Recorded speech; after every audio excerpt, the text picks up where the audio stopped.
Salutations everyone, the character that we're going to be going over this week is none other than Dick Grayson, aka the first Robin, Nightwing, and Batman for a couple of short stints. Robin first introduced as the sidekick to Batman as an attempt to soften up the hardened character, quickly evolved into a very, very complicated and awesome character by himself.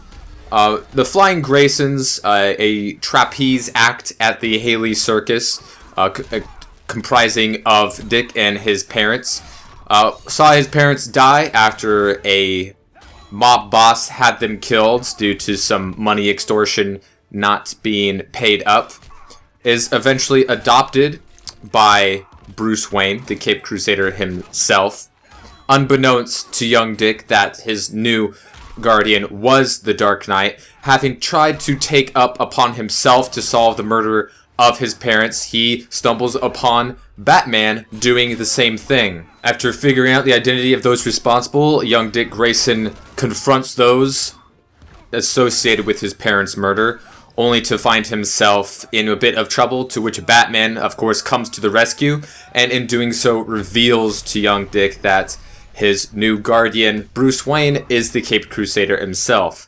Through a few trials, he proves himself to be a worthy sidekick of the Dark Knight in the role of Robin. After years of this, Robin, along with other sidekicks, find themselves feeling lesser of themselves due to the mentoring of their mentors, and create a new group comprised of solely sidekicks in the Kid Flash, Aqualad, Wonder Girl, Speedy, and Robin, heading up the group. Together, they cure heroes of mind control. Their mentors support the idea of them becoming a heroic team group, the Teen Titans, with Dick becoming the leader of this team. Eventually, as they grew older, all these original members would disband and would reform with other characters, with Dick as the leader a couple of times now and then. But at the age of 17, when he is shot in the shoulder by Joker and Batman is scared about this prospect of losing his young ward, ends his career for good. Dick realizes that at this point he had grown up and no longer relies on Batman, and in fact their methodology of crime fighting had been in conflict for a long time. His newfound independence and his Titan duties in New York felt that he had less time to commit to Gotham City, and discovers his self-worth among the Teen Titans. Batman is not so much pleased about this and informs young Grayson that he can no longer be his partner, and Dick would have to retire as Robin. Dick leaves Wayne Manor with a bit of a fallout between him and his mentor. Helping him through a difficult time was his fellow Titans, including Starfire, a beautiful young alien that Dick had fallen in love with, and handed over leadership to the Titans to Wonder Girl. Uncertain in what to do, he turns to someone he knew would understand, Superman.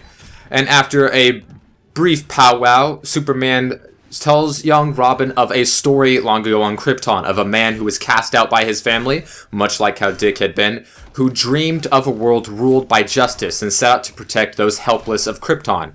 His true identity was never revealed, but he was known only as Nightwing, who young Dick took upon himself as the mantle of his new superhero personality, and post-crisis had this as his identity for the time being. So that brings us to the most recent persona of young Dick Grayson, and his character full-fledged as much as possible.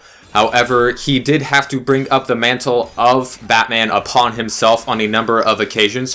First in the Nightfall storyline, where Bruce Wayne's back had been broken by Bane, and the unstable Jean-Paul Valley, aka Azrael, took the mantle of Batman. However, not being a suitable replacement, Dick found himself needing to take Valley down and reassume the mantle of Batman. Once again, in the wake of Batman's disappearance and apparent death during Final Crisis, in the Battle for the Cowl storyline, Dick finds himself assuming the role of Batman in a more permanent sense until Bruce Wayne's return, with the young Damian Wayne, the son of Bruce and Talia al Ghul, as the new Robin.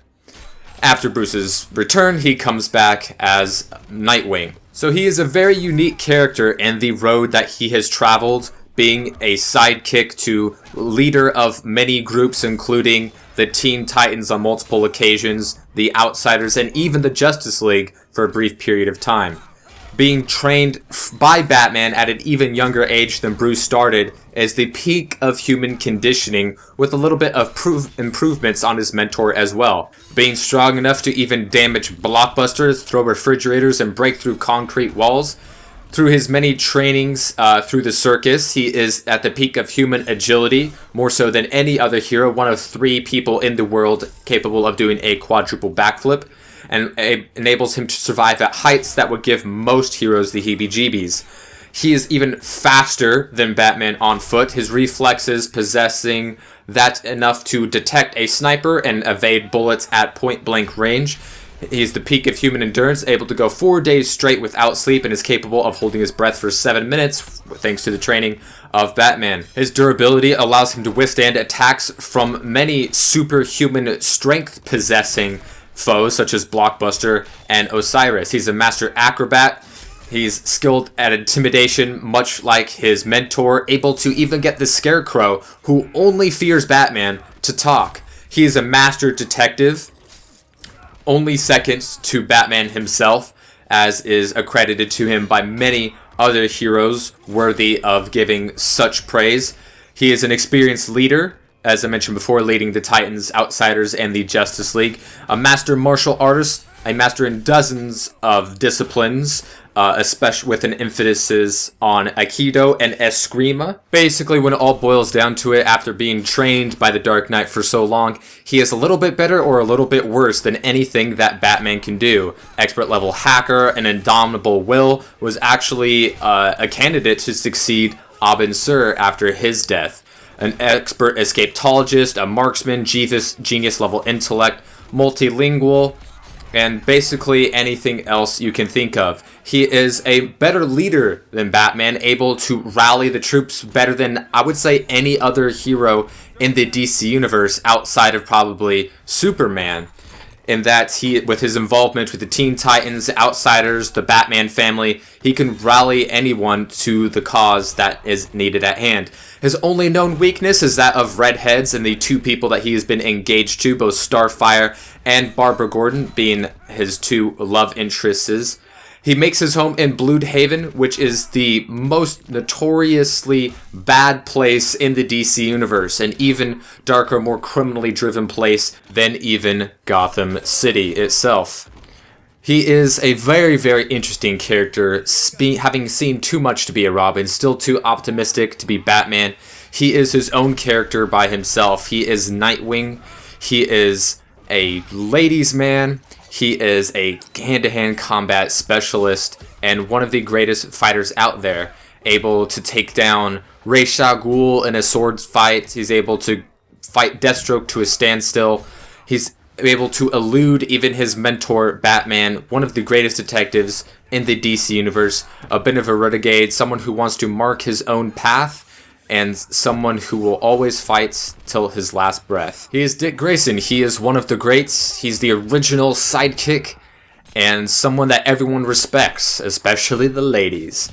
Anyways, that's it for you guys this week. Stay tuned next week. Now that we've gone over the most famous sidekick to become a hero, we'll go over the most famous Green Lantern to become their most famous villain, Sinestro.